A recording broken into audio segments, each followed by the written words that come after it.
Salmo de número 42, o texto sagrado diz assim: como a corça anseia por águas correntes, a minha alma anseia por ti, ó Deus.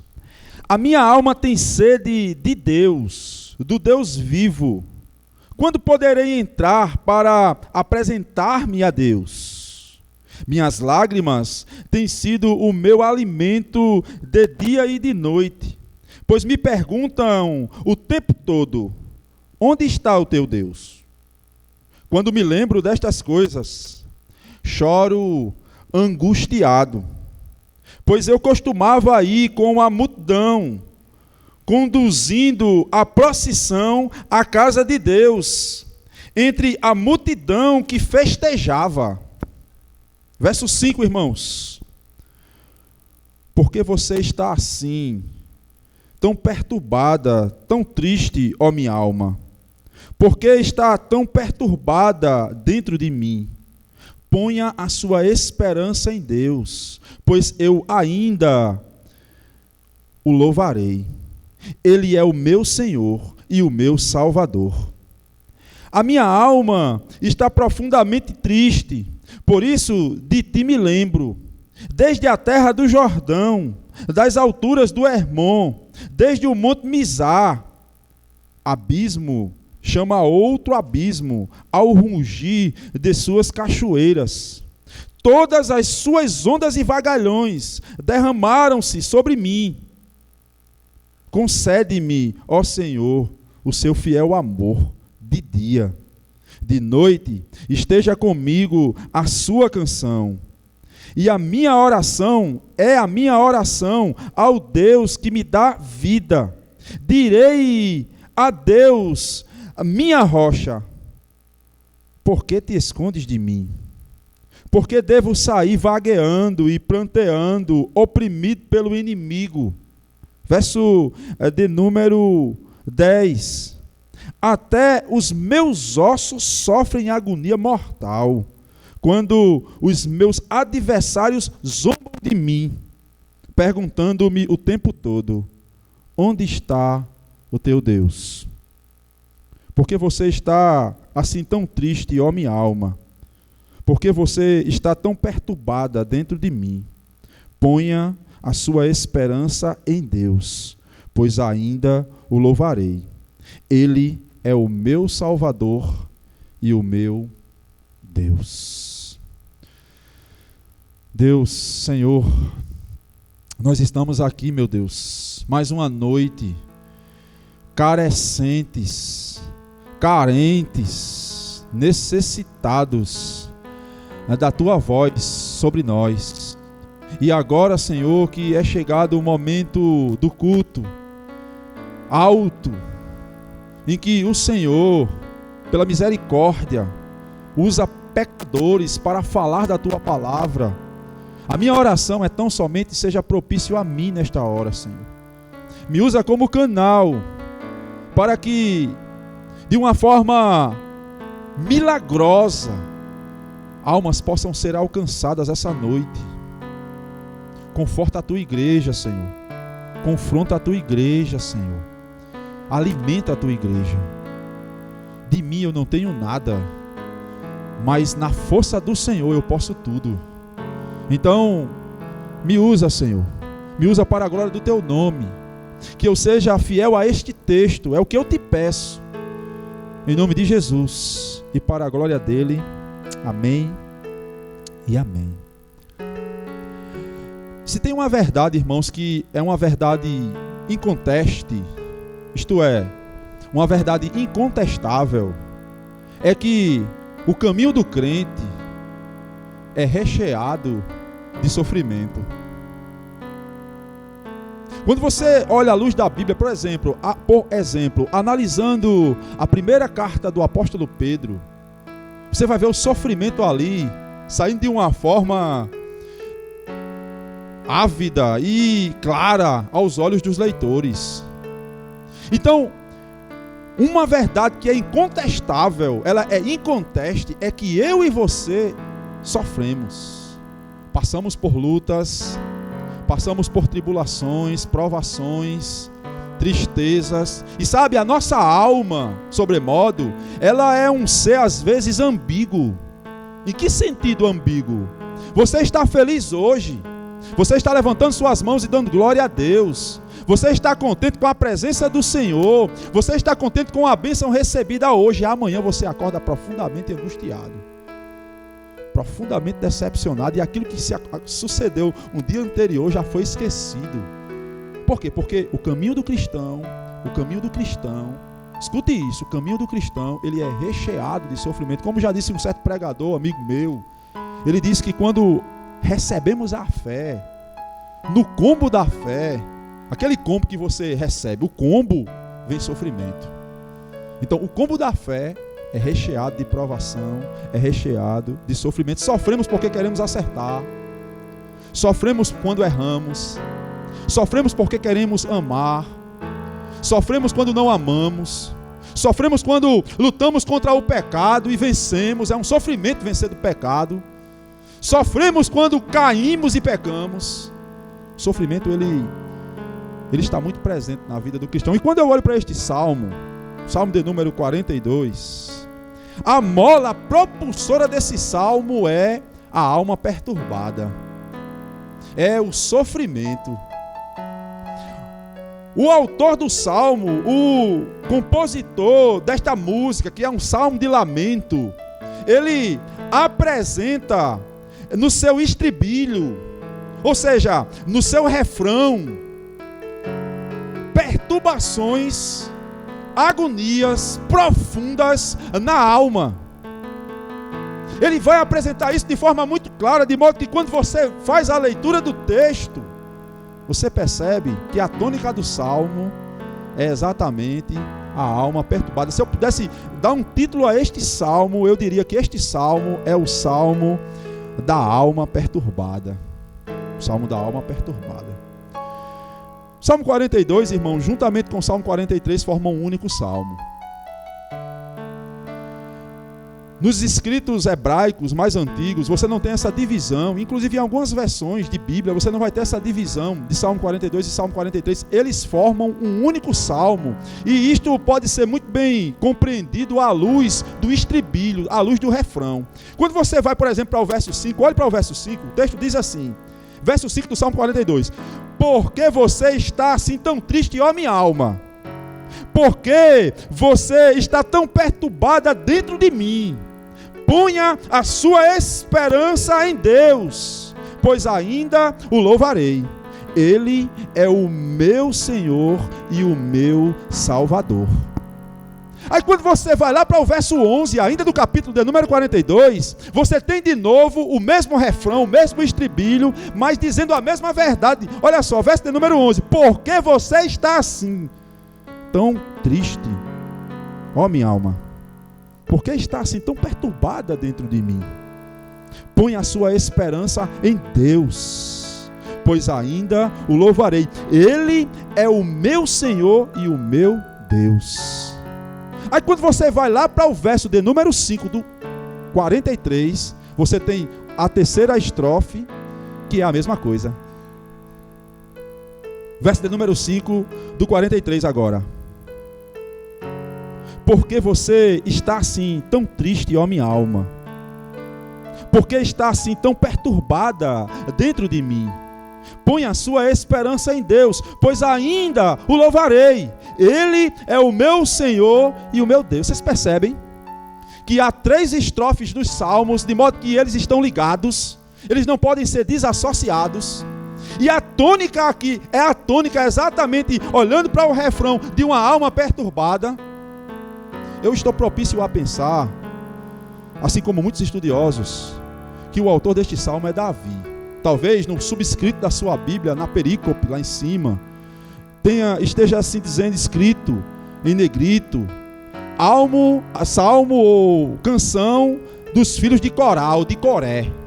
Alguns estudiosos pensam assim, contudo eu, com outra gama de estudiosos, estou propício a pensar que este salmo ele é de autoria davídica, isto é, Davi é o autor do salmo. O próprio Calvino, comentando o salmo, ele diz que não vê dificuldades em pensar que Davi compôs o salmo e o entregou, o confiou nas mãos dos coraitas. Estes eram levitas responsáveis pelo louvor no templo.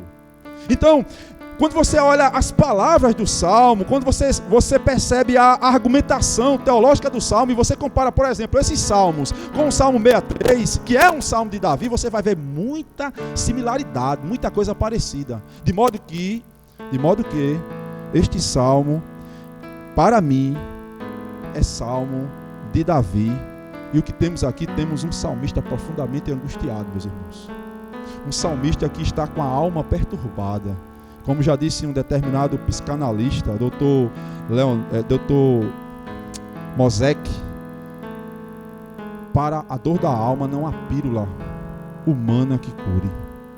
Para a dor da alma não há uma pílula humana que cure. Você pode ser dopado, você pode dormir, você vai acordar com dor. Porque para a dor da alma, só Deus pode curar. Esclarecido isto, irmãos, e à luz desse salmo, eu gostaria de levantar, eu gostaria de suscitar uma pergunta. Pergunta esta que eu considero crucial para que nós possamos compreender o salmo e aplicar o salmo devidamente. A pergunta é a seguinte: o que o salmista fez quando percebeu a sua alma perturbada? O que nós, eu e você, devemos, assim como ele, também fazer? Para responder essa pergunta, em primeiro lugar, olhando para o salmo, ele correu e desejou intensamente a pessoa de Deus.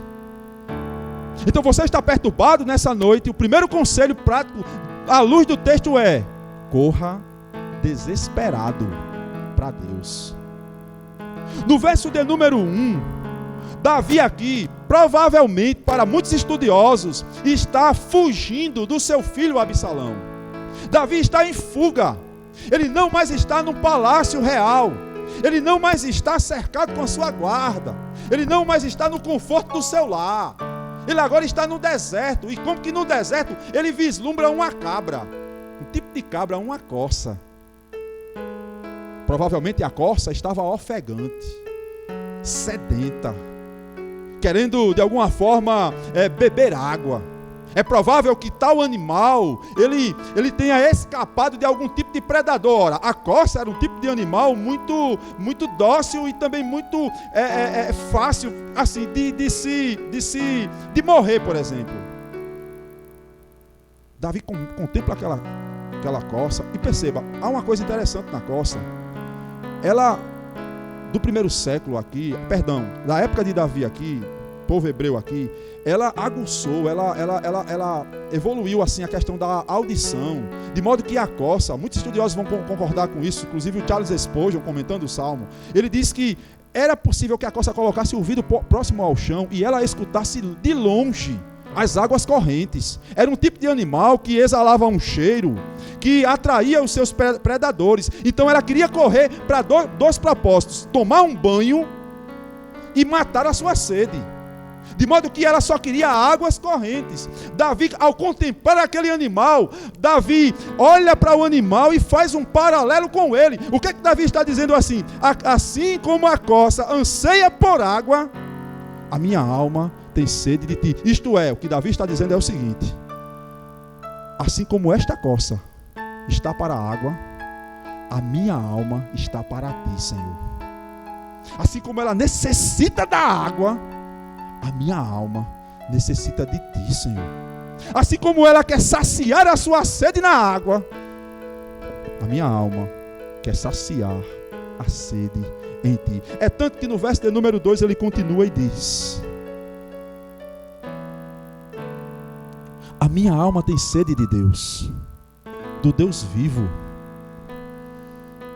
Quando poderei entrar na presença de Deus? Irmãos, aqui, Davi, depois de vislumbrar o animal, depois de comparar e fazer assim um tipo de paralelo, Davi começa a lembrar do passado e sente profunda necessidade. Perceba, estamos falando de um salmista que está num deserto, fugindo do seu filho, e que agora traz à lembrança os momentos em que ele estava no palácio. E aí ele pergunta, angustiado. Era a causa primeira da angústia de Davi, era exatamente o distanciamento do templo. Isso é fantástico, irmãos. Porque o que Davi, ele está ansioso por Deus, ele está querendo Deus, ele está com sede de Deus, mas o que causa, a primeira causa que eu posso suscitar no texto, levantar no texto, que faça com que Davi esteja profundamente angustiado, é exatamente o fato de ele estar distante da casa de Deus. É por isso que ele pergunta: quando eu poderei apresentar-me a ti, Senhor? Quando eu poderei estar diante de ti, Senhor? Davi, irmãos, no momento de angústia, ele olha para o passado e sente desejo de Deus, sede do Senhor. Será que nós sentimos? Será que é esse o nosso sentimento? Será que nós temos a convicção de que toda a nossa sede, ela só vai ser saciada na pessoa de Cristo, na pessoa de Deus? Isto é, de modo prático, irmãos, nós podemos aplicar da seguinte forma: você sente desejo de estar na igreja? Você sentia falta disso aqui? Do templo? No verso de número 2 ele diz: quando eu vou poder voltar? Ele está distante, ele está fugindo. E aí ele diz: Senhor, eu sinto falta disso, isso tem causado perturbação na minha alma, e eu tenho sede de ti. Nós temos sede de Deus, nós temos sede do Senhor. Vivemos um momento de afastamento também, e ainda estamos vivendo, inclusive tem algumas localidades que ainda não começaram os cultos públicos coletivos, e sabe, amados, eu penso que é uma linha tênue.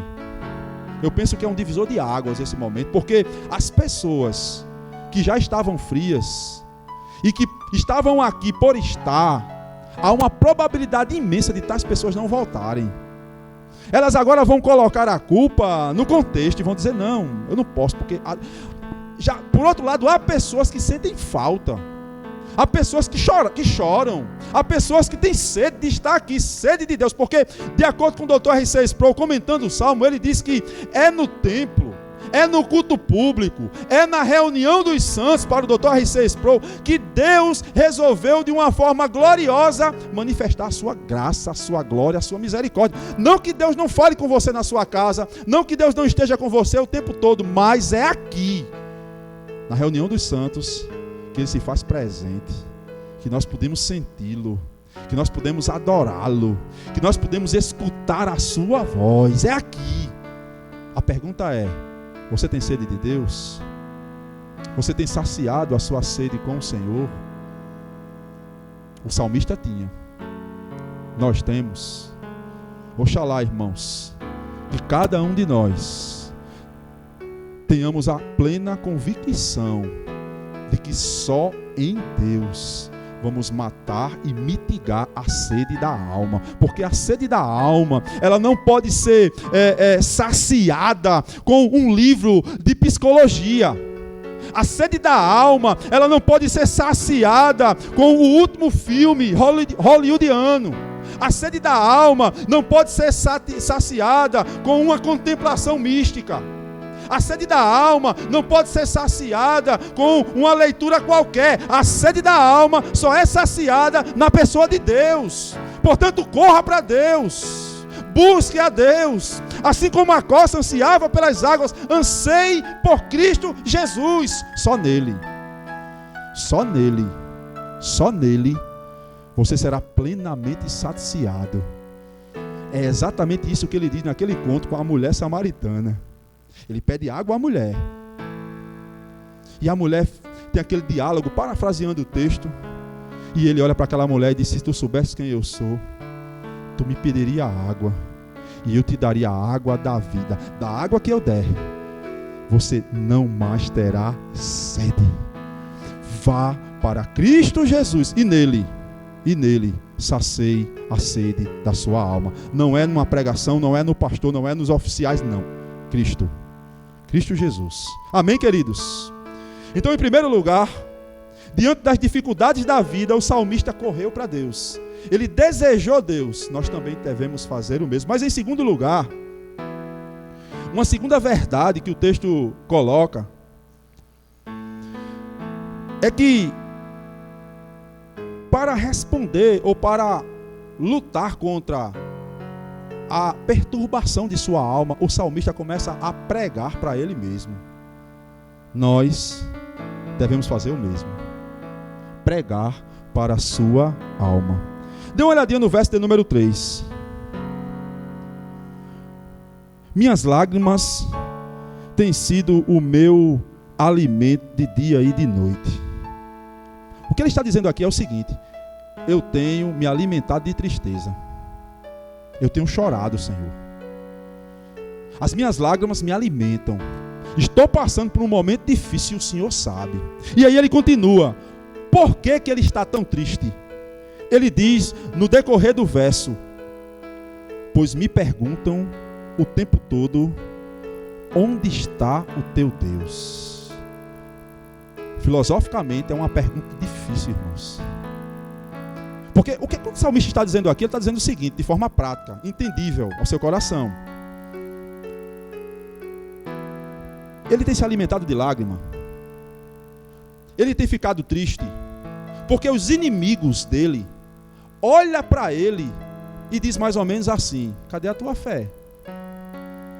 Onde está o teu Deus? Cadê ele?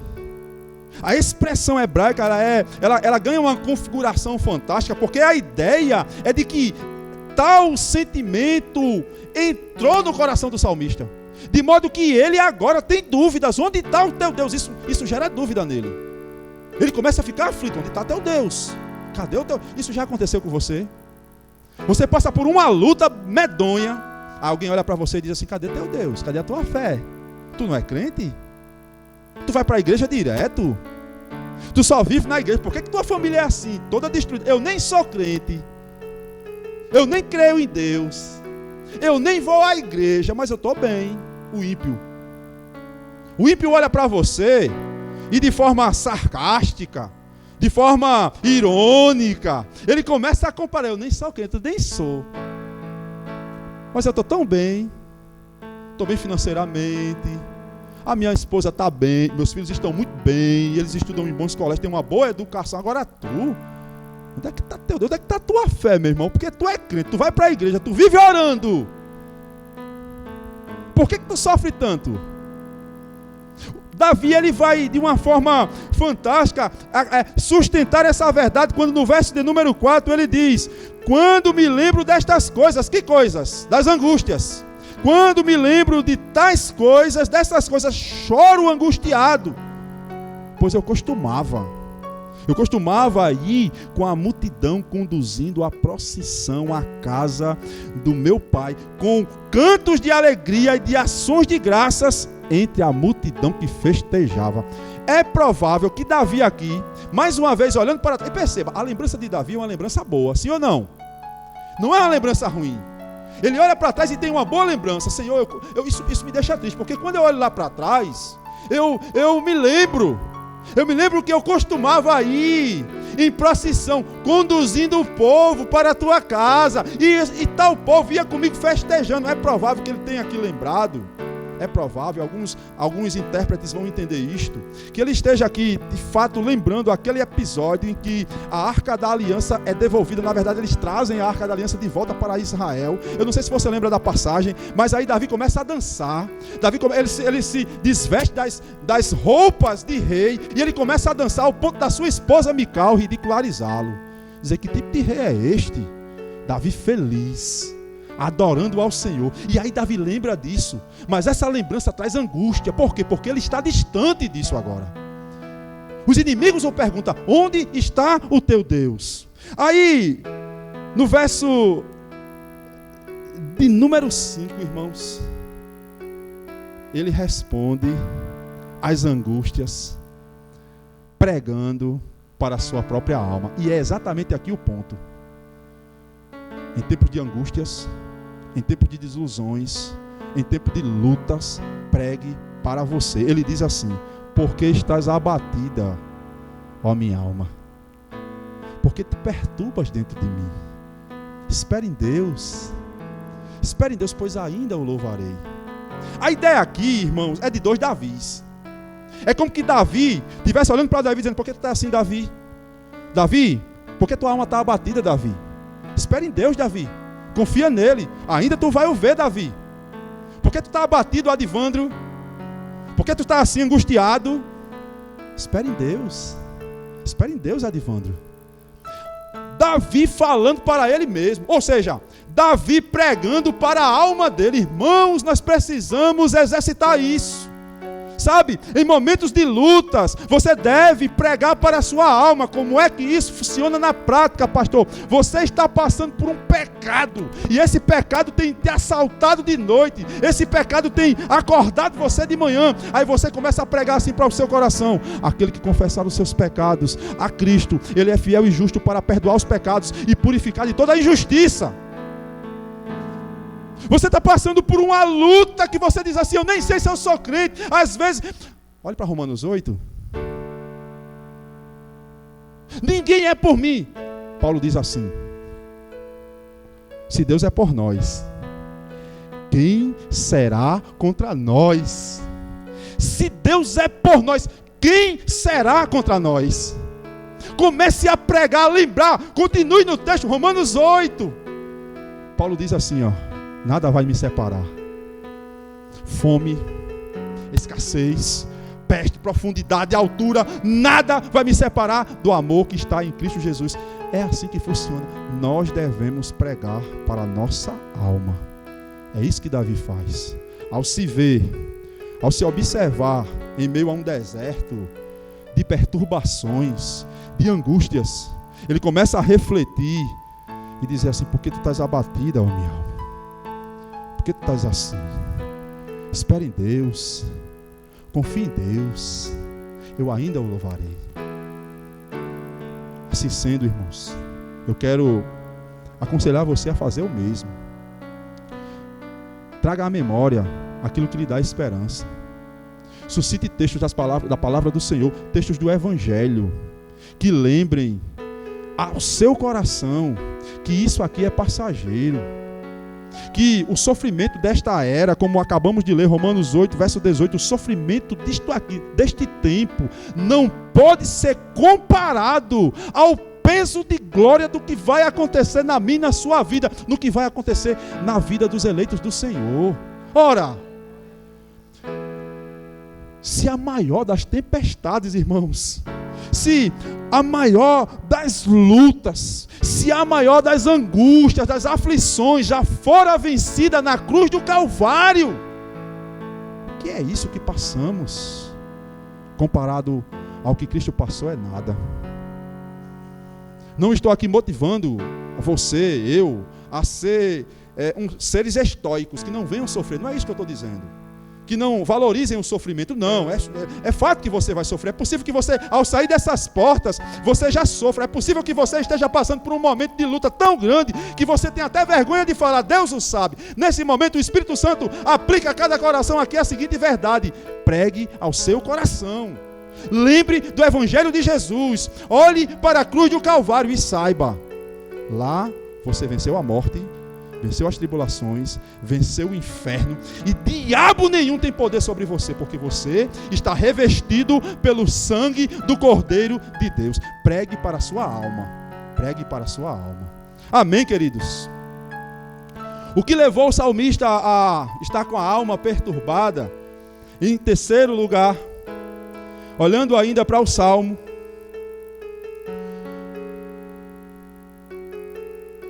o que levou ele a essa alma perturbada e o que ele fez? Confiou na soberania do Senhor.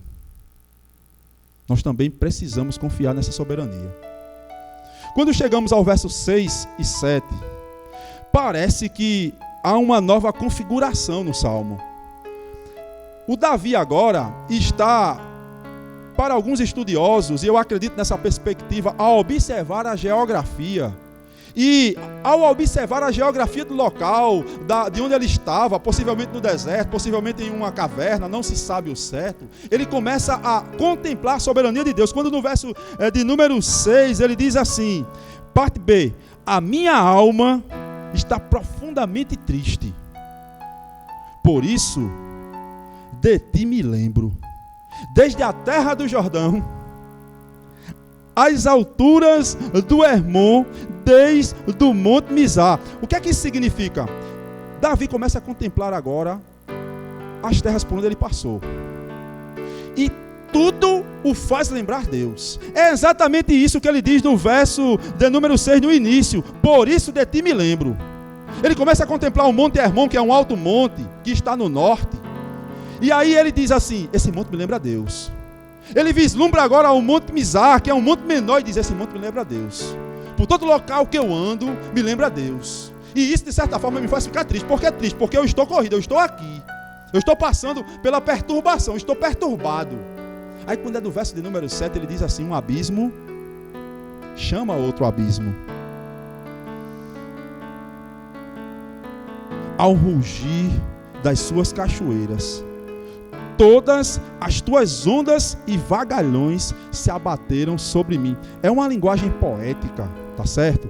E Davi está dizendo mais ou menos o seguinte, um abismo chama outro abismo.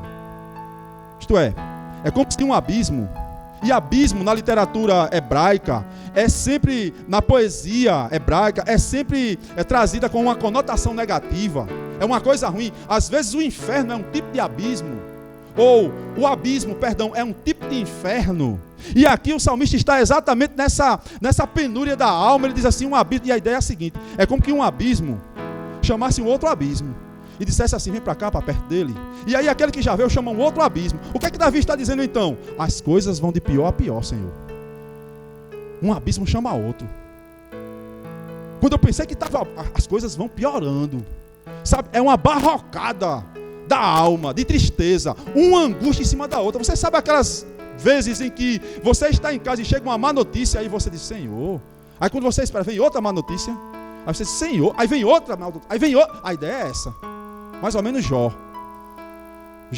Chega um servo de Jó, acabou de acontecer um incêndio e queimou toda a tua casa, matou isso, matou aquilo. Quando ele sai, chega outro, Jó, houve um terremoto, e assim, aí chega outro, Jó, morreu tudo, acabou tudo, uma coisa em cima da outra. E aí Davi diz assim, um abismo chama outro abismo. Mas perceba, as tuas cachoeiras, a ideia de que a cachoeira do Senhor está descendo em uma cachoeira menor que está caindo sobre o salmista.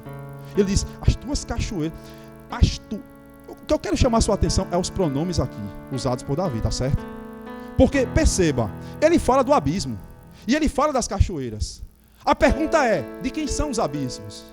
De quem são as cachoeiras? Ele responde com salmo. Ora, presta atenção, olha para o verso de número 7 do texto. Um abismo chama outro abismo ao rugir das tuas cachoeiras.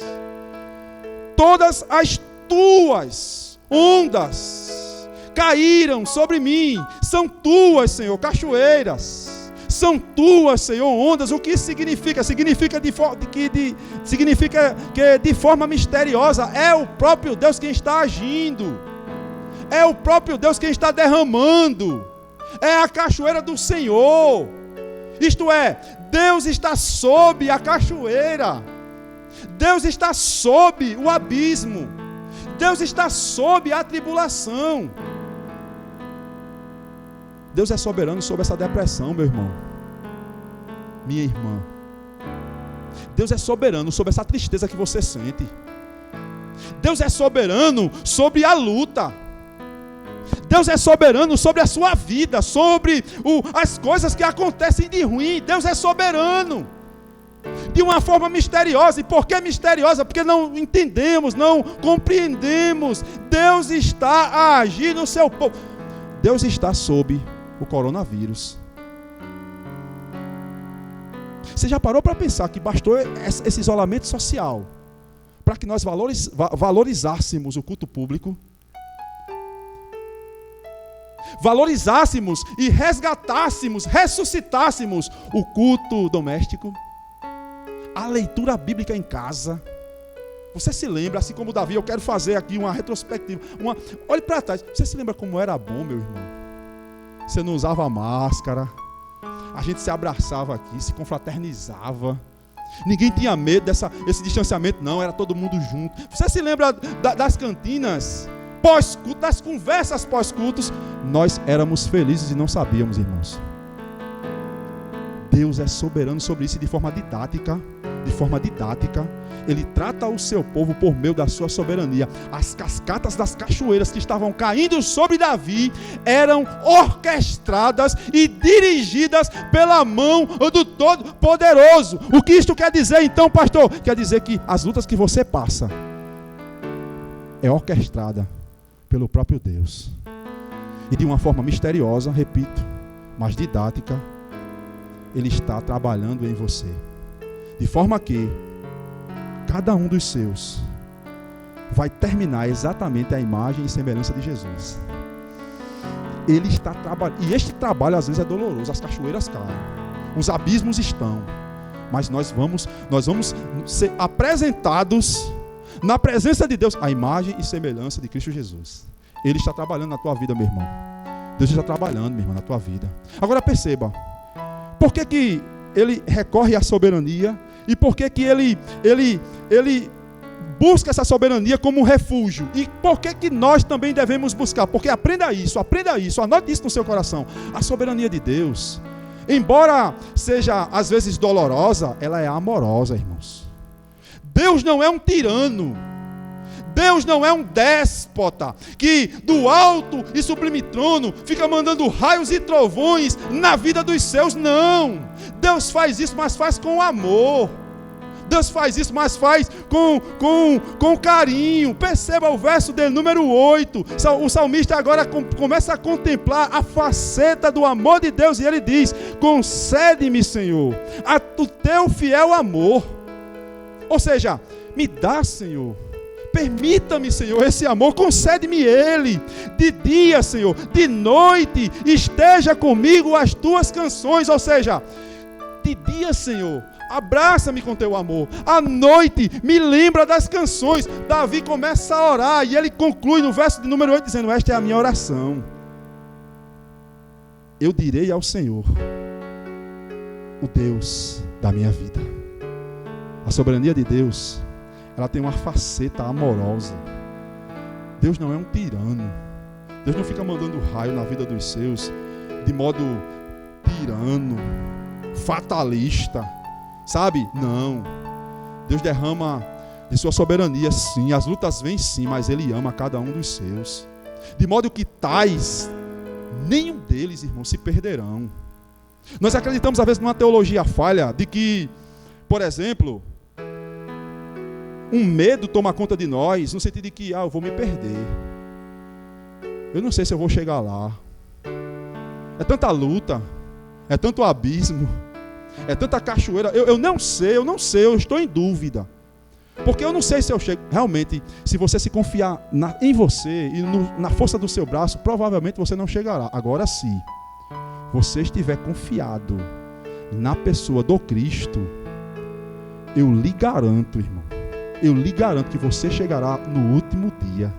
Porque aquele que começou a obra, ele vai terminar a obra. Aquele que um dia chamou, ele sustenta, resgata e carrega. Eu só acredito na perseverança dos santos, porque antes da perseverança dos santos vem a preservação dos santos. Os santos perseveram, mas perseveram porque são preservados pelo próprio Cristo. De modo que não é você que segura na mão de Deus. Tá certo? Aprenda isto. Mas é Ele quem segura na sua mão e jamais soltará. Você vai chegar ao destino final. Confiando em Cristo Jesus, você vai entrar nas portas do céu. Ainda que as angústias, os abismos e as cachoeiras sobrecaiam sobre você. E aqui, irmãos, há um exagero. Há um exagero da parte de Davi, é um exagero poético. Quando no verso 7 ele diz: todas as tuas ondas, toda a tua cachoeira, toda caiu sobre mim. Deus não permite, irmãos, que isso aconteça na vida dos seus. Sabe por quê? Porque não suportaríamos. E sabe por que Deus não faz isso? Porque todas as cachoeiras e ondas da ira santa de Deus foram derramadas em um nazareno na cruz do Calvário. Ele suportou todas as nossas dores. Ele suportou toda a justa ira santa de Deus para que eu e você receba os respingos e chegue ao outro lado. Assim sendo, confiemos nessa soberania. Confie nessa soberania, meu irmão. Confie nessa soberania, minha irmã. Deus é soberano sobre o seu casamento. As pessoas podem dizer assim: onde está o teu Deus? Por que você sofre? Confie na soberania do Senhor. As pessoas podem até indagar, podem até dizer assim, caluniar, sabe? É mais ou menos a história dos dois amigos, um cristão, crente, e um incrédulo, que o incrédulo vivia, irmãos, caçoando, vivia bagunçando com a cara do crente, porque o crente vivia num sofrimento tão grande, e o cara estava bem na fita, sabe? O cara estava bem financeiramente, e toda hora olhava para aquele cristão, para aquele crente, e dizia assim: rapaz, por que tu sofre tanto? Por que tu vive sofrendo? Eu nem sofro. E aí, quando foi um dia, embora essa divergência dos dois, divergência teológica, divergência existencial, dessa pergunta que às vezes surge no nosso coração: por que eu estou sofrendo? E por que fulano não está e eu estou? E aí um dia os dois saíram a caçar patos selvagens. E aí, em determinado caminho, eles encontraram perto de um rio vários patos. Quando de repente o incrédulo, ímpio, aquele que vivia a ridicularizar o crente, diz assim: para aí, ali tem alguns patos. E aí ele atira na revoada das aves. Algumas caem, algumas mortas e algumas ainda se batendo em vida. Ele olha agora para o crente e diz: vá lá e pegue somente as vivas, deixe as mortas, traga somente as vivas. E aí aquele homem obedeceu, correu. Quando ele chegou perto dos patos, ele viu algumas ainda vivas se batendo e muitas mortas. Quando ele pegou os patos vivos, aí veio na cabeça dele, na memória dele, a pergunta. E aí ele gritou: irmão, eu tenho uma resposta. Aí o cara: que resposta? Aquela resposta da pergunta que você me faz: por que que o justo sofre? Ah, sim, me diga aí então. Você está vendo esses patos vivos? Sou eu. Aí, como eu ainda estou vivo, o inimigo vem em cima de mim para que eu não possa revoar. Agora você se parece com os patos mortos. Como você já está morto, o inimigo nem liga. Você já morreu. Às vezes isso acontece na nossa vida, irmãos. Você está vivo, por isso você sofre tanta perseguição, tanta luta. Perceba, a soberania de Deus está sobre isso. Sobre o seu casamento, sobre a sua vida, sobre o seu relacionamento, sobre o seu trabalho, sobre as suas doenças, as suas dores. Deus é soberano, portanto, confie na soberania de Deus. Amém, queridos? Em quarto lugar, nós temos uma quarta verdade à luz do texto sagrado. E última, como que Davi, aqui, ele se portou diante das lutas da vida, diante das dificuldades da vida, e como nós podemos, em último lugar, em quarto lugar, confiando na teologia do ainda. Confiando na teologia do ainda. Quando você vai para o verso 9 e 10, Davi diz assim: direi a Deus da minha rocha: por que te esqueceste de mim? Isto é, por que o Senhor está distante de mim? O Senhor esqueceu de mim? Eu direi ao Senhor assim: por que eu devo sair vagueando e pranteando, oprimido pelos meus inimigos? Até os meus ossos, verso de número 10, sofrem de angústia mortal. É uma angústia mortal que está na alma do salmista. E ele diz: quando os meus inimigos e adversários zombam de mim, mais uma vez perguntando o tempo todo: onde está o teu Deus? Isso perturbava. Mais uma vez ele repete a expressão que está no verso 3. Até quando, Senhor, eu vou estar zombando, ser zombado e andar vagueando como um moribundo? O Senhor não está me escutando, não. O Senhor está aí. Não sei se você já teve essa impressão, mas às vezes acontece. O Senhor está vendo isso? Não, Senhor. Eu tô aqui, o Senhor está me vendo. Há alguém aí? E o salmista está nessa penúria, irmãos. Nesta lástima. Mas aí no verso de número 11, com a estrofe, com o refrão, ele mais uma vez, ele lembra a alma dele. E aqui eu quero chamar sua atenção exatamente para o ainda. Porque no verso de número 11, ele diz exatamente o seguinte: por que te abates, ó minha alma? Por que estás tão angustiada dentro de mim? Espere em Deus, pois ainda o louvarei. É por isso que o quarto ponto é acreditando na teologia do ainda. O que significa de modo prático? Ainda não terminou. Enquanto houver ainda, não é um ponto final, há uma vírgula. Ainda. Você ainda vai sair dessa. Você ainda vai ser curado dessa doença. Você ainda vai ver a glória do Senhor ainda. Creia na teologia do ainda. Ainda te louvarei, Senhor. Há uma esperança na voz do salmista. Não acabou. Ainda. Eu ainda vou passar por isso. Eu vou, Senhor, ainda. Eu ainda vou vencer essa crise existencial que acaba comigo. Eu ainda vou vencer esses medos, esses conflitos. Ainda. Eu ainda vou ver o Senhor.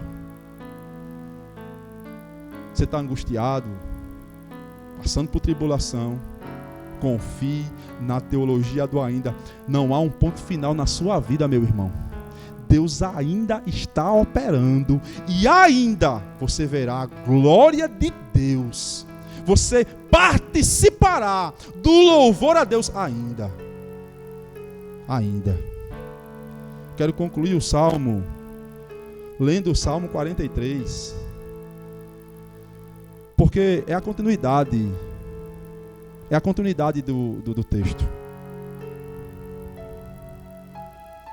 Livra-me dos homens traidores e perversos, pois tu, ó Deus, és a minha fortaleza. Porque me resgataste? Porque devo sair vangueando e planteando, oprimido pelo meu inimigo? Envia a tua luz e a tua verdade, elas me guiarão. Então eu irei ao altar do Deus, verso 4, a Deus a fonte da minha plena alegria, com a harpa eu te louvarei a Deus, meu Deus. Porque você está assim tão triste, ó minha alma? Porque está tão perturbada dentro de mim? Espere em Deus, pois ainda o louvarei. Espere em Deus, pois ainda o louvarei.